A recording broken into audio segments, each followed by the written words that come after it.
Hey everyone, how you doing? This is Amon Green, Gourmet Packers all-time leading rusher, and you're watching Packers Total Access Live, your daily source for Packer content. Go Pack, go!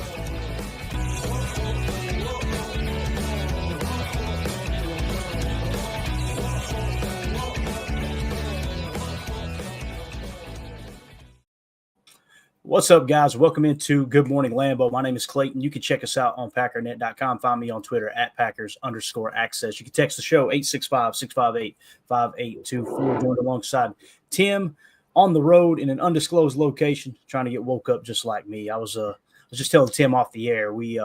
If I look like I got about 2 hours of sleep because I was up all night with food poisoning, that's exactly what happened. So we'll just try to limp through this entire show here on Martin Luther King Jr. Day. Shout out to the man, the myth, the legend, obviously an amazing man, with the civil rights movement. And it's cool to take a day and kind of honor him.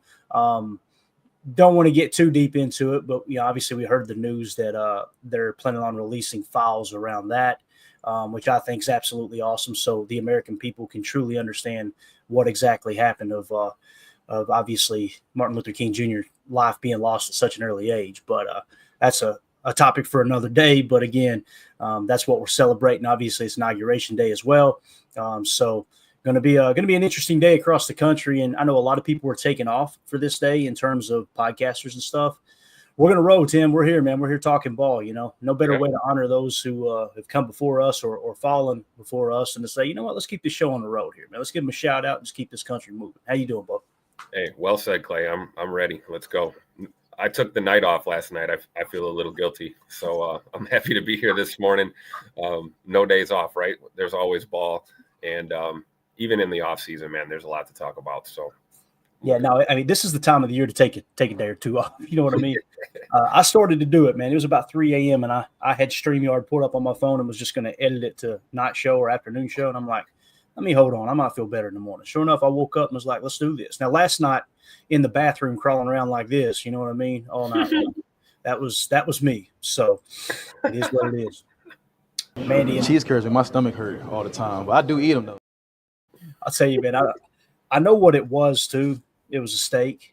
And you know how you eat something, Tim? You got it seasoned up. You're feeling good, right? You're like, hey, this is good. No one else ate any of it. I sampled it as I was cutting the steak up after it rested.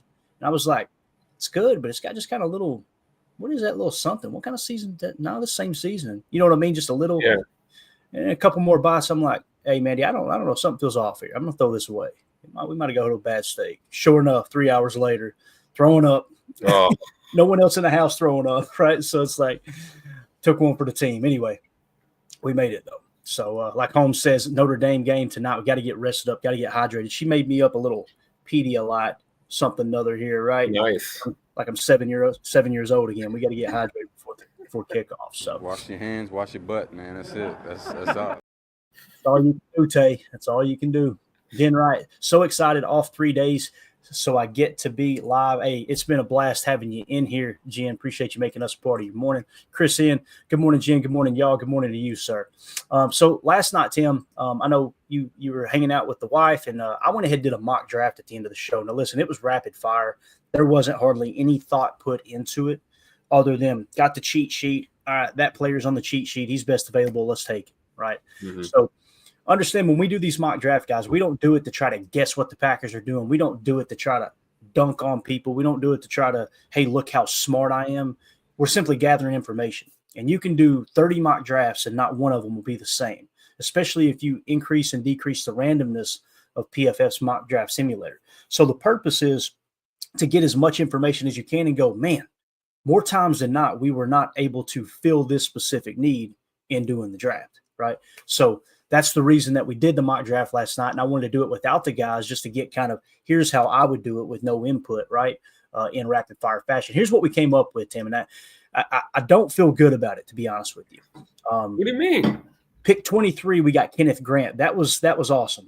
That's something that, here's the thing, looking back on it, I'd probably take the defensive tackle out of Ole Miss if I could. And where's he at? Walter Nolan. I would probably take Walter Nolan over Kenneth Grant.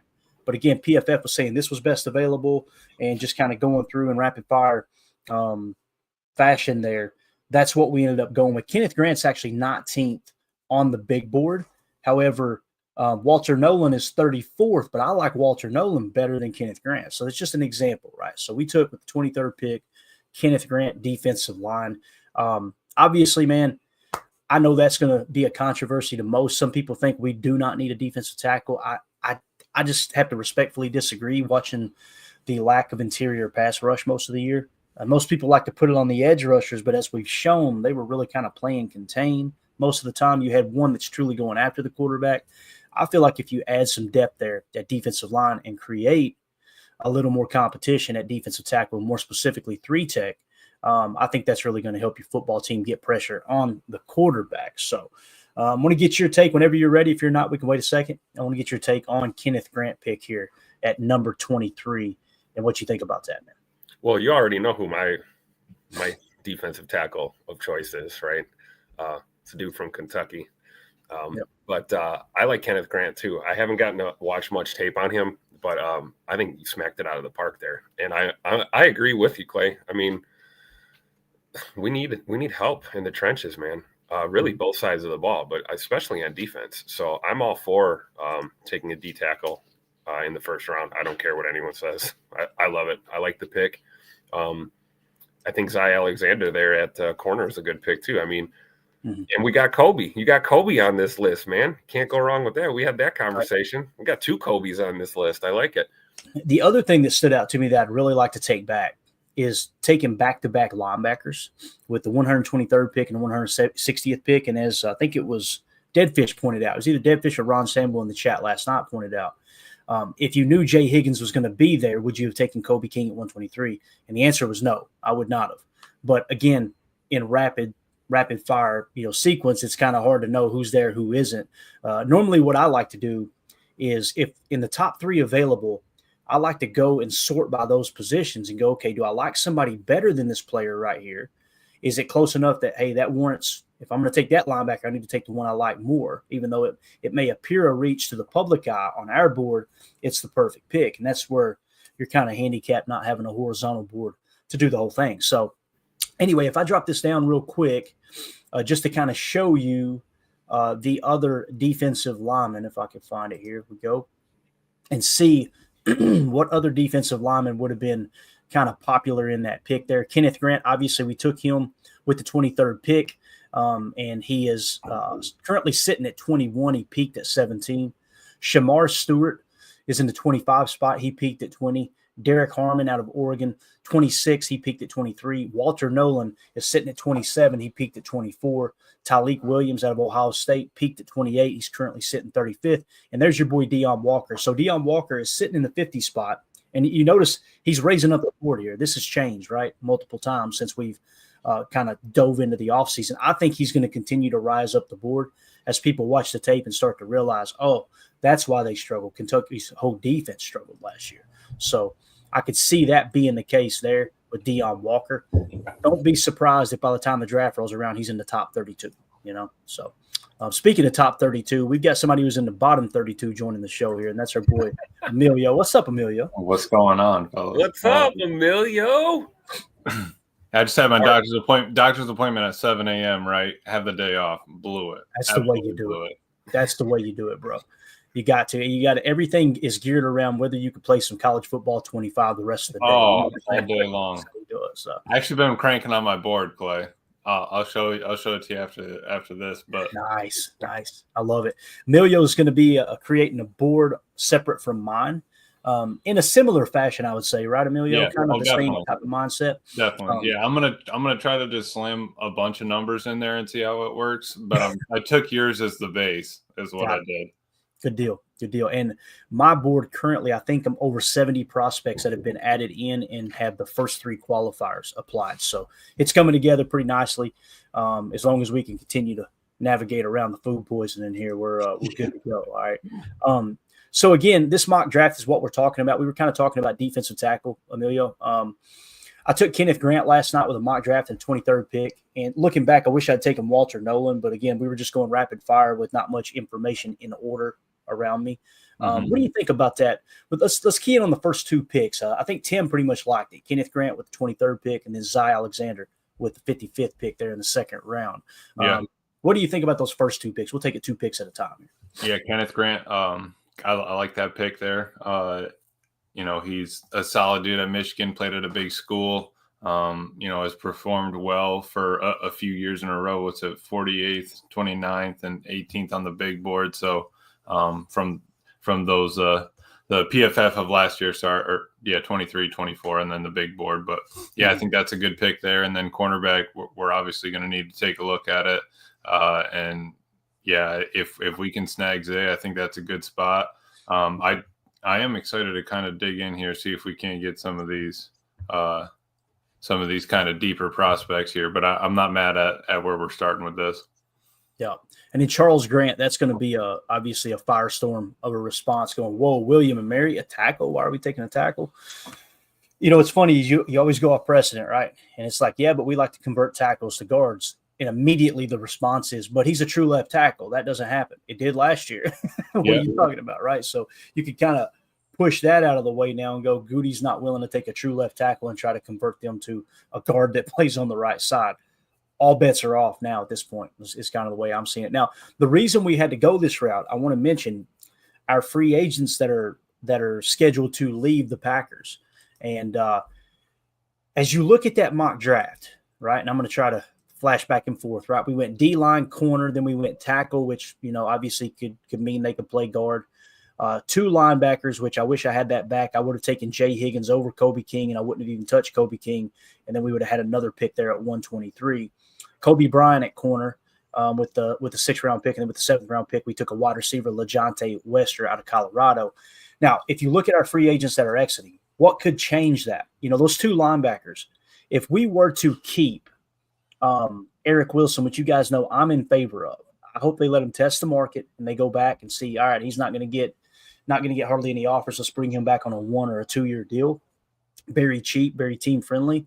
Then obviously that eliminates one of those linebacker spots that we have to fill, because right now the way the needs sit for me is not necessarily in this order, but this is how many players we need at these positions.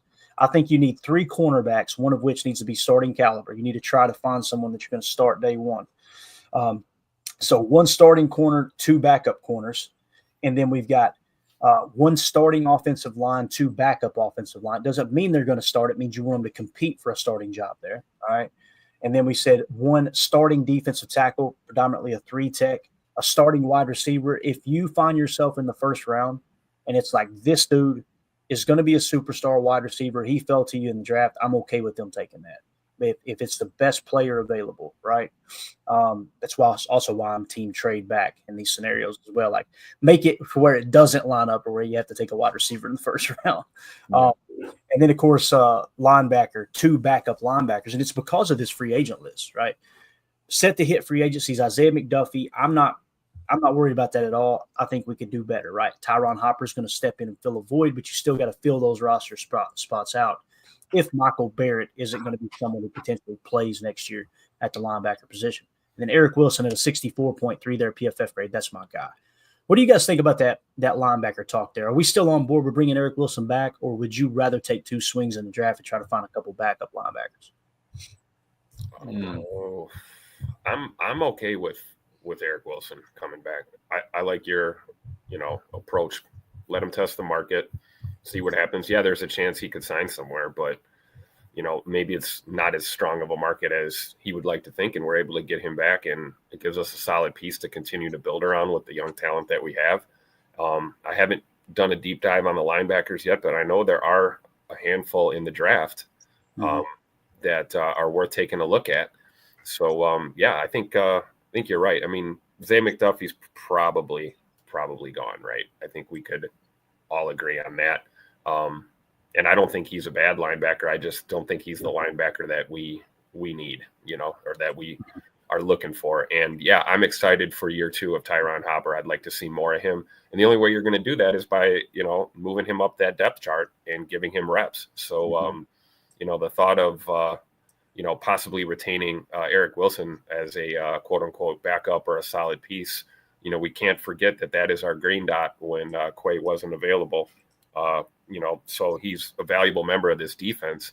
And if he's not in the fold, who is that guy going forward. Time will tell, but I think we should keep Wilson if we can get him for the cheap, like you said. Yeah, I think it's a great point, Tim. That was what I was going to kind of say was there, he was our backup. He was the one we leaned on when, Cooper started taking off and McDuffie came off the field. It was Wilson that carried us when Quay went down. I think that's key. I do think, we want to get Hopper in and some more guys going, but I would say Eric would probably be the only one I would want to bring back at the moment right now, and still snag maybe one backer in the draft just to see. Yeah. And if we were to, let's drop this down. First of all, shout out to Brambo gifting one YouTube membership. Appreciate that, Brambo, gifting it to one random lucky member here that's watching the stream. That'll put you into the drawing for giveaways for memorabilia moving forward. Thank you for that, Brambo. Appreciate you, buddy. So if we look at the linebacker position, Tim, you were going, maybe a little later, right? At the top of the list, I'm not impressed with these guys at the top, to be honest with you. I mean, don't get me wrong. Demetrius Knight Jr. out of South Carolina, he really turned it on last year, scored an 83.0. The year before, a 77.8. I just don't see us taking a linebacker or someone, with the pick in the first round, not even a second, to be honest with you. Jahad Campbell out of Alabama, 68, then an 81. Carson Schweisinger, 54. Then an 80, only had 17 snaps with that 54 grade there. So you really just got 1 year of experience there out of UCLA. Another Georgia linebacker named Walker. Look at exactly. that. Can you imagine if they drafted him? We got Walker and Walker. There's some people that are really high on Jaylen Walker. I'm noticing he's starting to drop a little bit now. I think people are realizing, hey, maybe we fell in love with the athletic ability a little too much. Of course, as soon as he runs in his underwear, he'll probably jump right back up, right? But 20 years old, though, the youth movement factor. Exactly. Intriguing, yeah.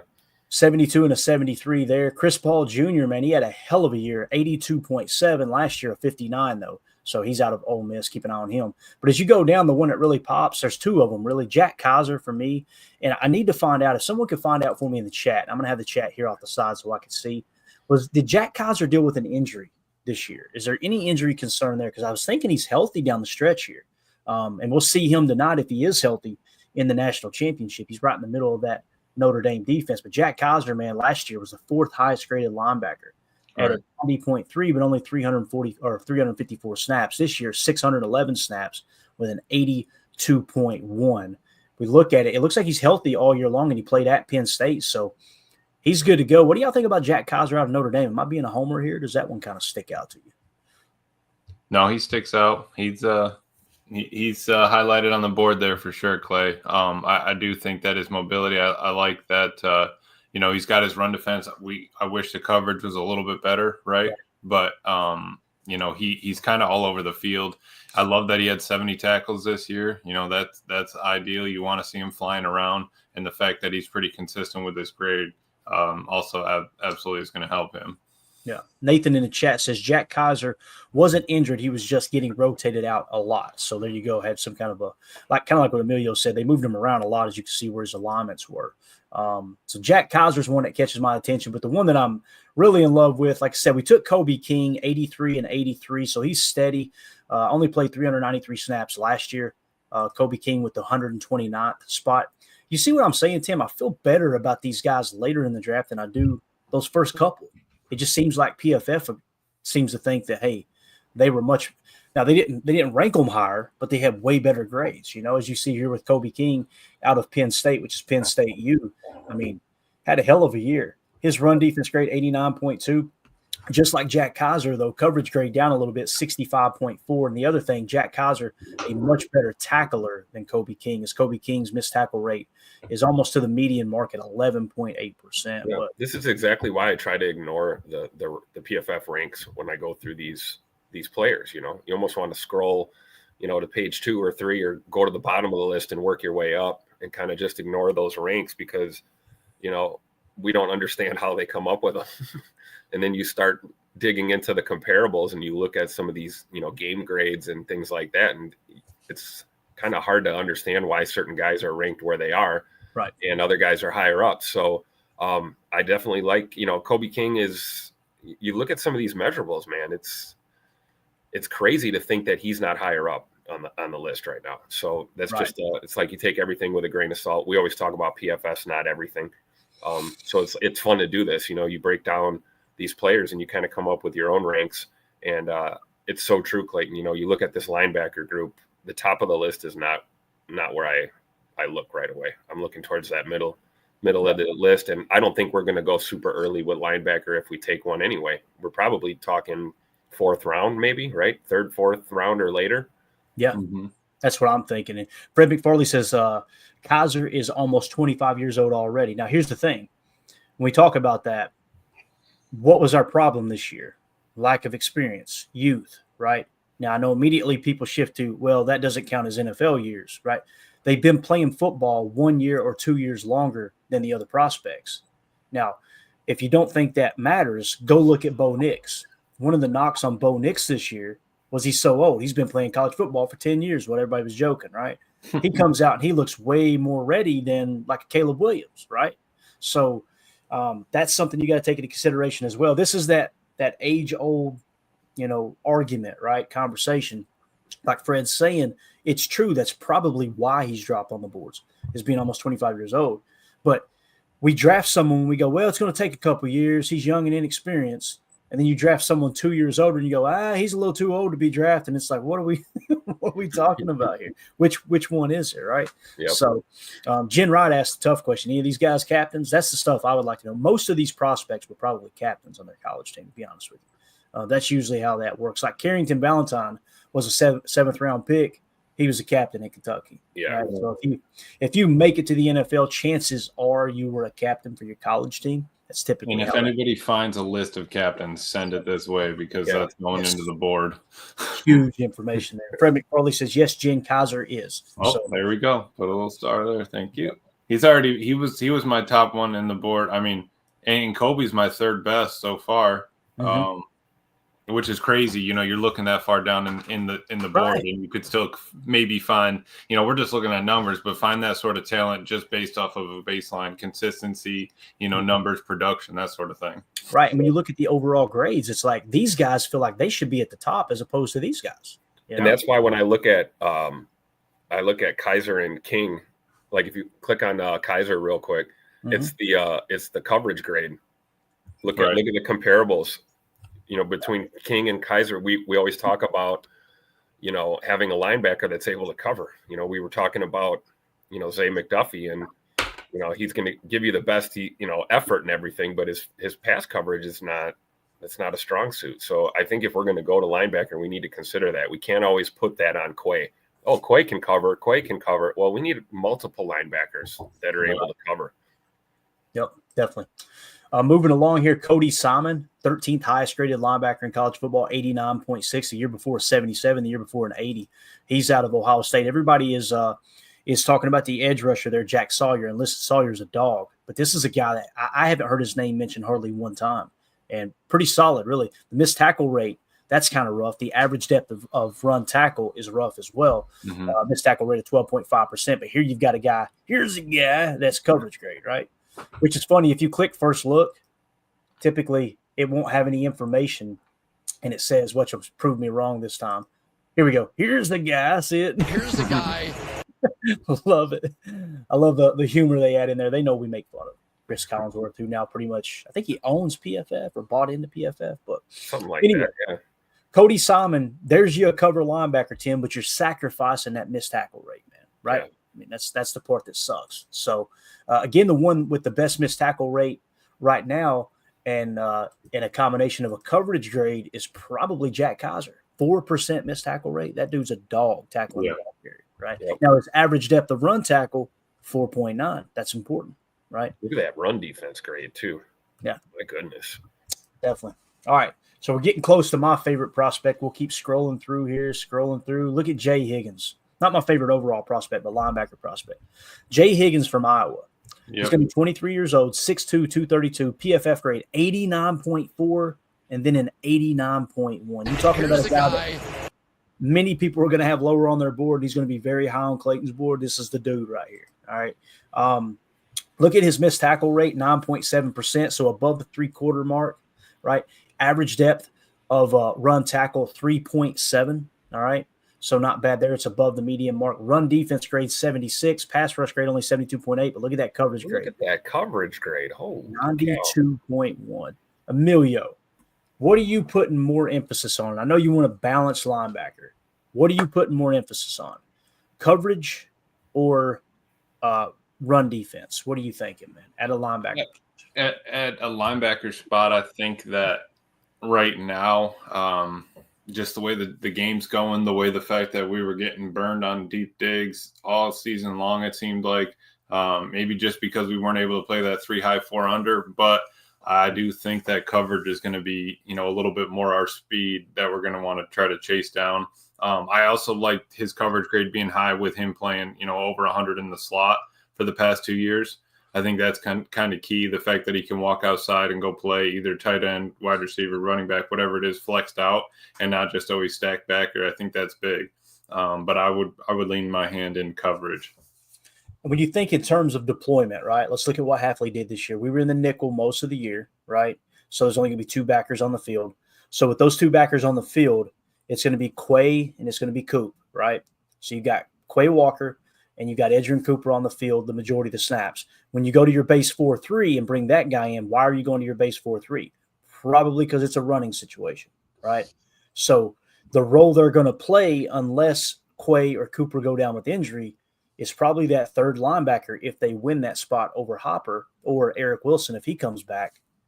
You see what I'm saying? It's like, should you try to specifically look for a linebacker that's better in run defense, or still just try to find that guy that's going to step into Quay's role if you do not re-sign him or hit him with a 5th-year option? Does that make sense? Yeah, I really still think I would feel like a flexed out cover backer would be what we want, just because Hopper's a thumper. He's been in the system for a year. Quay's here, Coop's here. If you have somebody that we're not afraid of Coop running downhill, right? He can cover, but we've also seen him 4 or 5 tackles for a loss in one game. So I would much rather put our time into kind of a coverage backer if that was my choice. Got it. What do you think, Tim? I agree with that sentiment. And we talk about beefing up our D line too. So, you want to get a run stuffer in the trenches too to help with the run game. And maybe you take some of that pressure off of your backers when it comes to the run. And then Emilio's point is so spot on, because we have to have a guy that's able to flex out to the slot or play a little bit of coverage, and not just okay coverage like a McDuffie, right? We need someone that can literally cover these big receivers and these tight ends. So I think I would put that as a priority over your traditional, like Emilio was saying, your stack backer type of guy, because that's what we have with McDuffie, right? He's your pure kind of stack backer. Great in the run, great with, tackling, great tackler, all those things. I think we need athleticism and coverage skills at a linebacker. And you look at this guy, Higgins, man, he's qualified, and then you look at the run defensive grade, that's just an added bonus.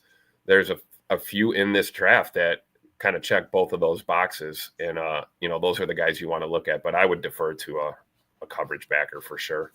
Got it.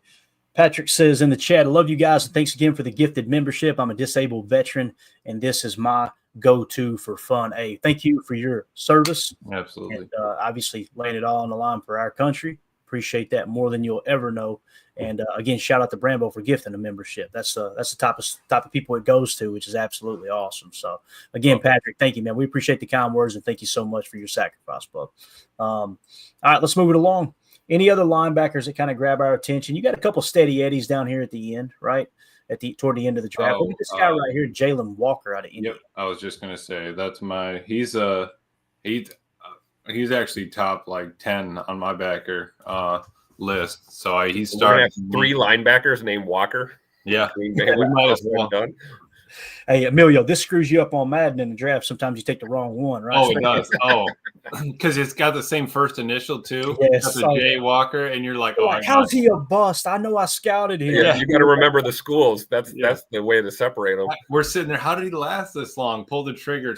Stupid computer forgot to draft him. Drafted the wrong guy. Pull the trigger, and it says he's the 334th ranked prospect. You reached. You reached. So then what you do is, as soon as you get to preseason week 1, you go, no, I knew who I was going to take there. You turn Trey. Start him. You turn the trade thing, whatever, where you force the CPU to take the trade, you go trade for him and get him and make sure. No, I knew who I was taking. Yeah, or you just put your user linebacker speed all the way up to 100 and just, you know what I mean, just make that dude a rookie of the year.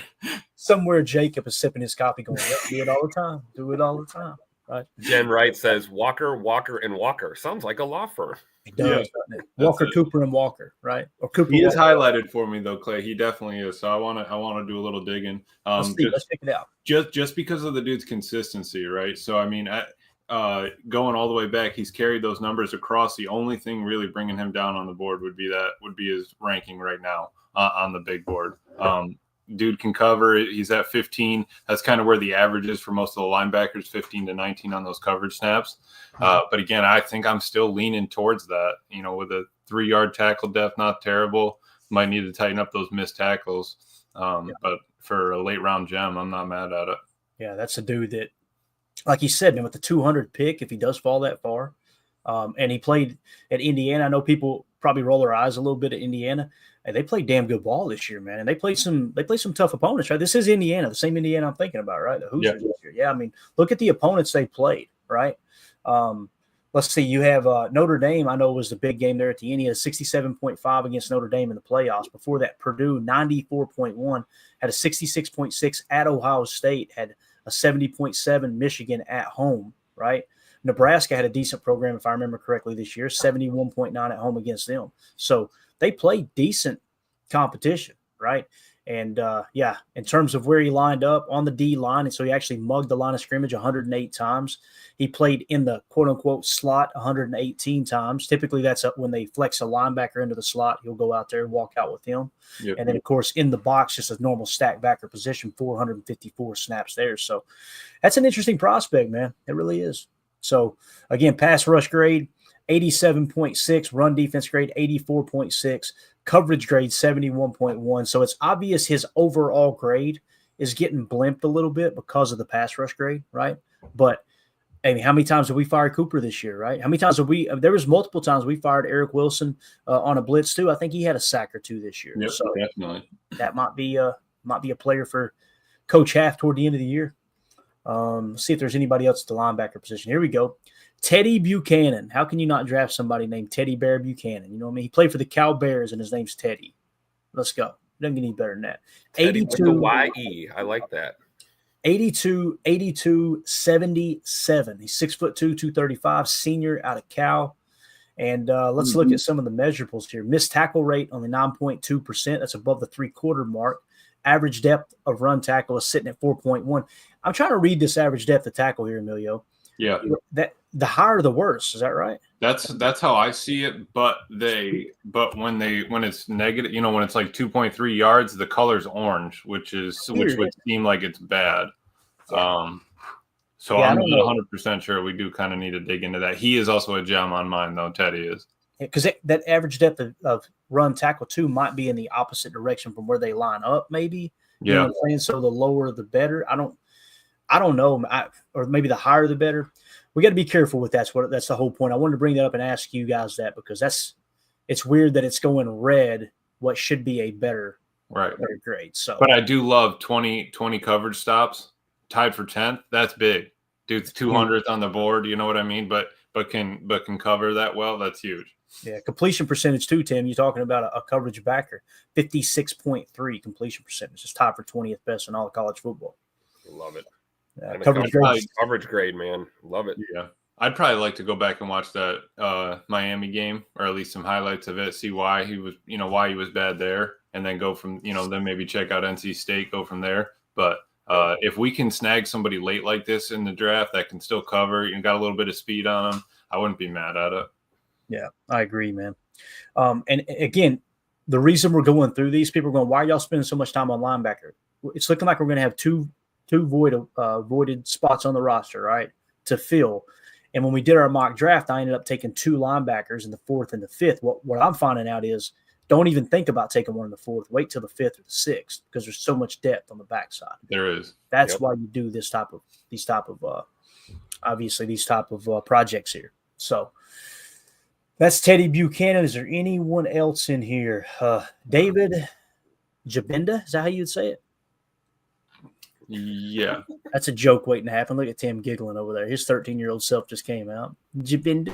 Who? Maybe the G's even silent. Who knows? Yeah. So in some languages too, the G is an N, so it could be Nabinda, something like that. There you go. Never know. All right. 79.4, 68.8, 81.7. Don't like the lack of snaps. Obviously, that's probably why he's falling down. He's also thicker than a bowl of oatmeal. 6 foot, 235, right? Let's go to the card here and look. Coverage grade, 75.5. Played for a big program in Texas. Run defense grade, 84.4. Pass rush grade, 55.3. So this is your traditional stack backer, right? Average depth of tackle run. If that's 3 yards, that should be good, right? That's that's probably one of the better ones we've seen so far, right? In terms of games he was available in, it looked like he was healthy all year long, even though the snaps were only 314.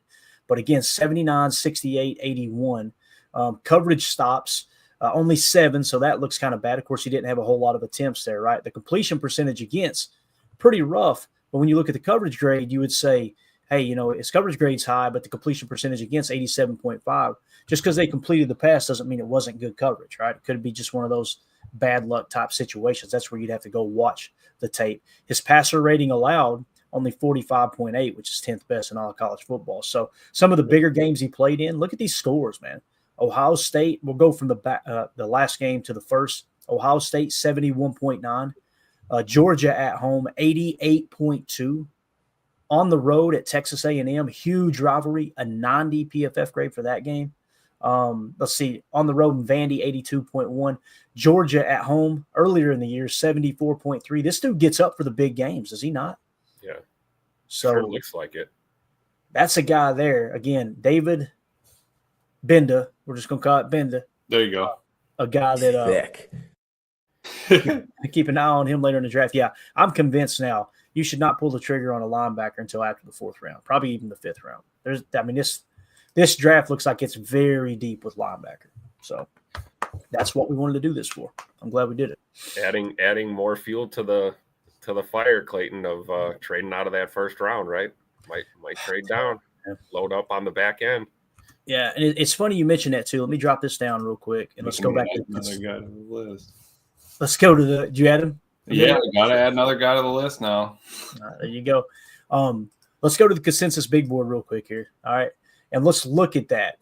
Let's say when we pick at 23, let's say that the draft falls exactly how this suggests here. Okay, so let's say it goes, and it'll never go in this exact order, but let's just say, the top however many picks, right? Let's say it's Cam Ward going number 1 to Tennessee. He's a quarterback. Shadur Sanders out of Colorado with the number 2 pick. Let's say Travis Hunter with the number 3, on and on and on, right? So if we go down and we get to pick 23, and here are the players available. You got Emeka Egbuka out of Ohio State. Yeah, I'm not as big on him personally. I don't know how you guys feel about him, but I want to say his PFF was pretty inconsistent. So I'm not as big on him. It doesn't mean he won't go even before the Packers pick. But you got Siobhan Ravel Jr., cornerback out of ECU, obviously a smaller school. You got to be careful with that stuff. They actually have the Packers taking him with the 23rd pick, Siobhan Ravel Jr. All right. He came off that knee injury too. He had that ACL this past year. Yeah. Then you got Shamar Stewart, defensive lineman. They got him mocked going 28 to Detroit. Derek Harmon, defensive lineman out of Oregon. They got him mocked at number 16, even though he's sitting in the 26th spot. If Walter Nolan is sitting there, guys, when we pick 23, that's one of the few guys, Tim, that I would go get him. Yep. Go get him, that's the tough part for me. Now, we got to keep in mind, too, with Devonte Wyatt, right? Is there anything else you want to see here with the consistent big board, or with the consensus big board here, fellas? Anything at all? No, I think that's a good place for us to kind of start. Keep an eye on it as it closes in, but right around the 20 to 30 range, we need to poke around. But again, remember we did that last year, poked around at 20 to 30, and we took a guy who was 45th or 51st, Morgan on there. So got to keep our eyes open. Let's see exactly where he finished, because I was thinking he was a little bit higher. And on my board, I know he was in the wheelhouse, right? It was like it wasn't something where I seen him pick him and we're like, what are we thinking here? It kind of made sense. It wouldn't have been my choice. But let's see exactly where Jordan Morgan ended up. We're looking for that Arizona logo here. Arizona, 35th. Okay. So he was sitting at 35th. He peaked at 31. He was mocked to go number 30 to Baltimore, and we ended up taking him with which pick? Remember what it was? We were the 20. We were in the 20s, right? I'm trying to think. Yeah, 24. Yeah. 25. Yeah. Because they had us taking American Mims, but so maybe 10 up, fluctuating, 10 past your spot sort of idea. Just to give us a ball. I'm just trying to say a ballpark. Let's just try to narrow our margin sort of thing. Right. Yeah, so that's kind of how that shook out there last year. Now let's stop that. And the reason I wanted to jump into this, we're going to go into the film room real quick and just watch a few snaps, and we'll wrap this big bear up with the morning show. This was Devonte Wyatt's tape. Listen, we pointed out Devonte Wyatt had injury problems, right? We pointed out inconsistencies. But as Goody said in his presser, he said Devonte Wyatt was their most consistent pass rusher on the defensive line, right? Meaning interior defensive line. Thick.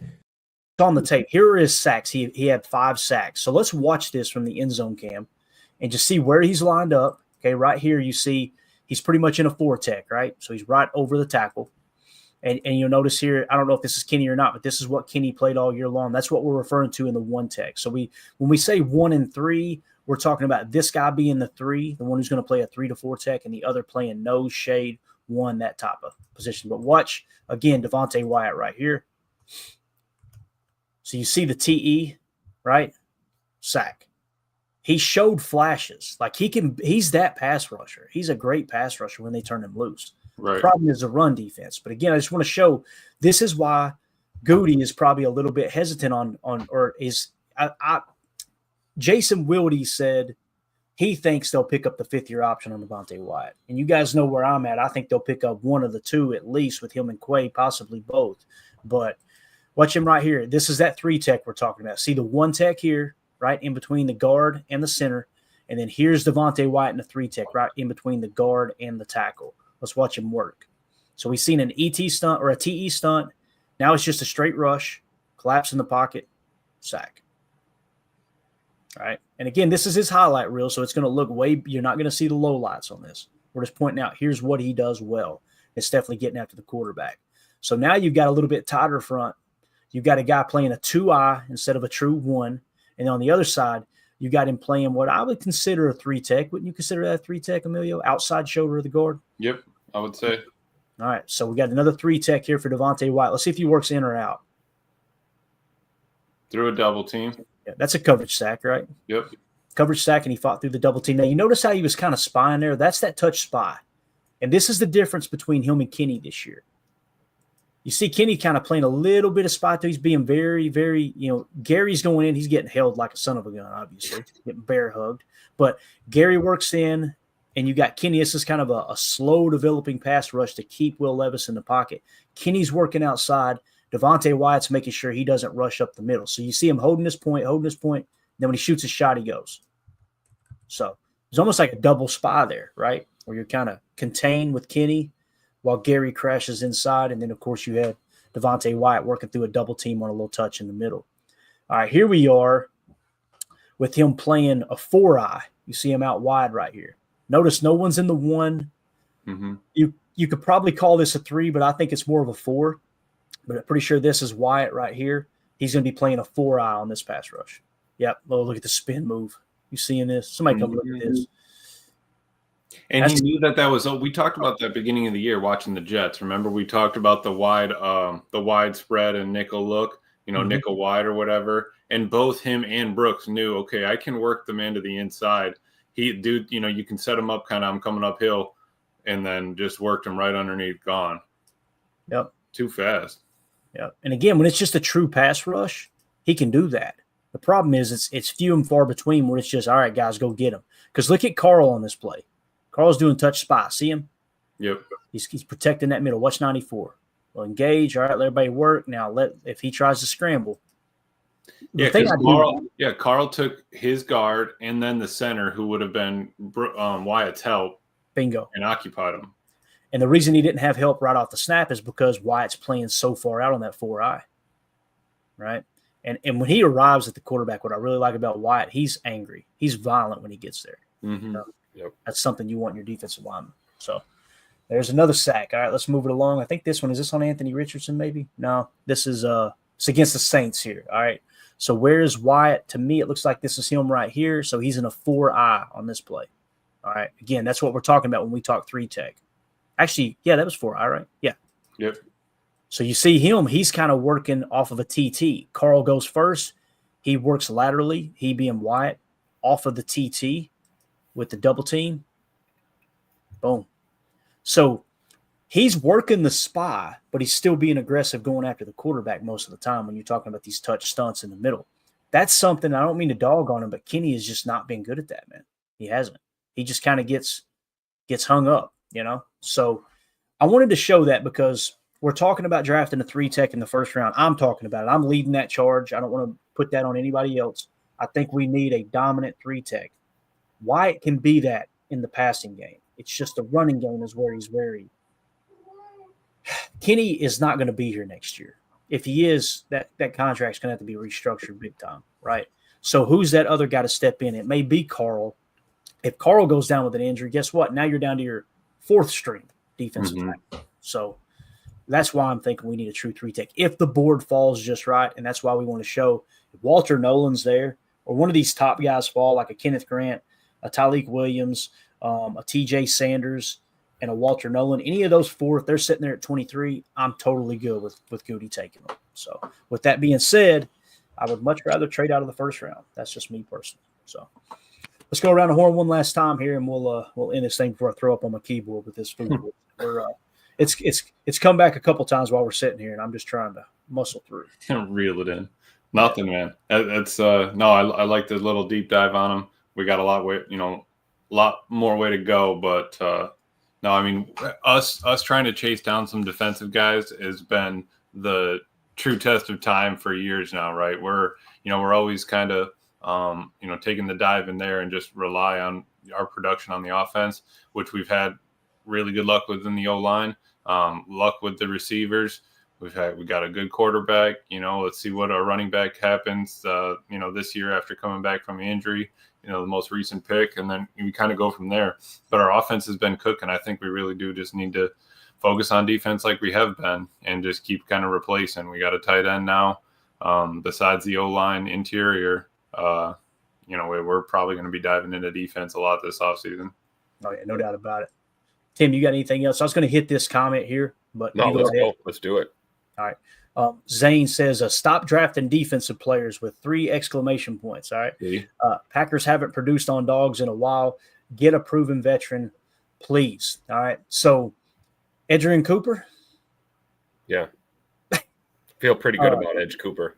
Evan Williams? I feel pretty good about Evan Williams. I feel pretty good about Javon Bullard. I feel pretty good about Carrington Valentine. Right. How about our boy Jair Alexander when we first drafted him? Dog out of the gate, right? We forget recency bias, right? We forget just how. When you say get a proven veteran, please, I would just ask, please provide the names of who you're describing.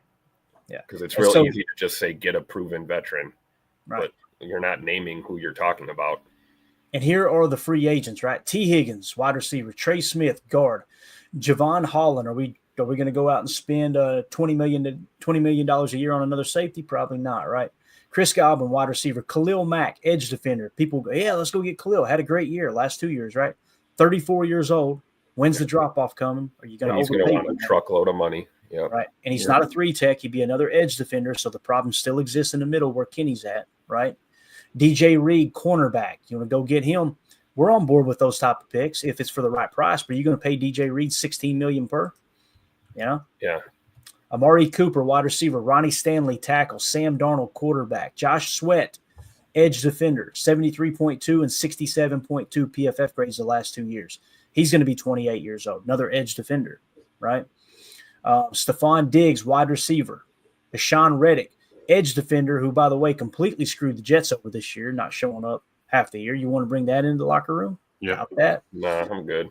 Charvarius Ward, cornerback. That's a guy, in my opinion, if you can get him for the right price, based off what he had to deal with last year, with the passing of his child, and obviously the 49ers had a really, really rough year. If he returns that 84.7, 81.0, we're on board with that. Our short list of free agents. We're not anti-free agent on defense, but here's the short list. Linebacker Bobby Wagner. Cornerback Carlton Davis. Cornerback Byron Murphy. Linebacker Dre Greenlaw. Cornerback DJ Reed. That's the short list. If you could get Khalil Mack for a decent price, I'm on board with it. Edge is that important. But if you're telling me that you got to go get someone like Khalil Mack for $22 million per, that's not a good allocation of your cap, in my opinion. You can get him for the 15 mark for a year.